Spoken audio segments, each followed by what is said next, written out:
And straight to the news coming in from the United Arab Emirates, or UAE. U.S. National Security Advisor John Bolton has said in the UAE that Iran is, quote-unquote, almost certainly behind the UAE ship attack. Bolton, remember, is in the UAE for security talks related to Iran on behalf of the U.S. Our West Asia Bureau Chief Daniela Pagani joins us on this broadcast live with more details on the front. Daniela, talk to us. This is the US's way of maintaining the relentless pressure it has been putting on Tehran of late. Yes, the NSA, John Bolton, landed in the United Arab Emirates yesterday to talk with one of its strongest allies, the United Arab Emirates, which together with Saudi Arabia is definitely on board when it comes to the global campaign. The US, in the person of John Bolton particularly, is spearheading against Iran.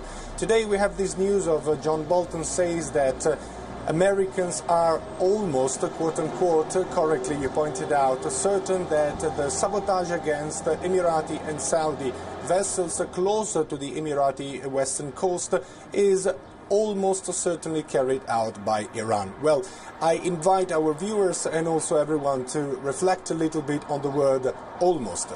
John Bolton is the national security advisor of a country who has one of the most powerful armies in the world. Whatever he says risks definitely in this very moment to create a conflict, to exacerbate tensions against Iran. So the fact that they are almost certain is a bit worrying. What do you exactly mean by almost? This is not an act which is a weak, a feeble act. If at all Iran is behind a sabotage against Emirati and Saudi vessels, that tantamounts to a war declaration. So you're either 100% certain or you may want to keep silent in order to avoid possible incidents. Right. Daniela Pagani, let's now remind our viewers that John Bolton is one of those minds, smart minds, which was behind the disastrous and useless invasion of Iraq in 2003, when the US told the world that they knew that Saddam had weapons of mass destruction, or WMD, evidence of which we are yet to see. So in that sense, this is characteristical and typical of the US.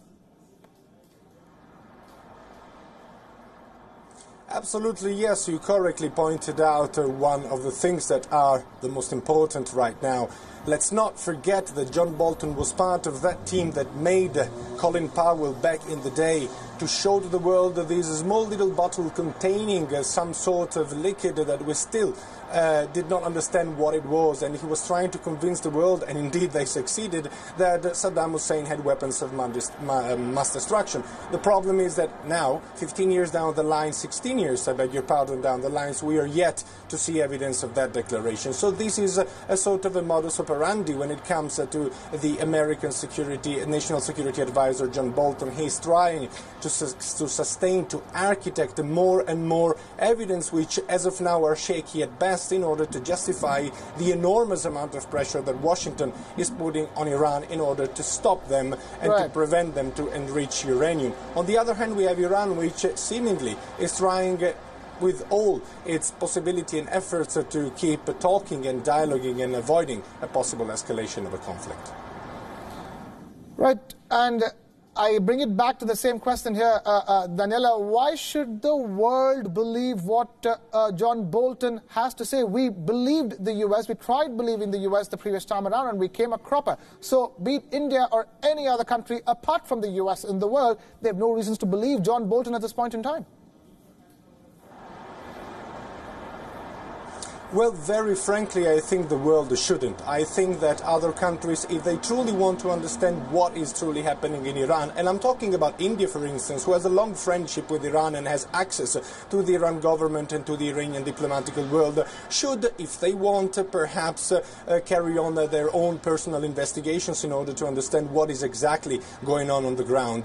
Why should other countries believe to the United States, and why should other countries believe to shaky evidence and half-baked make a declaration saying that Iran is almost behind an attack.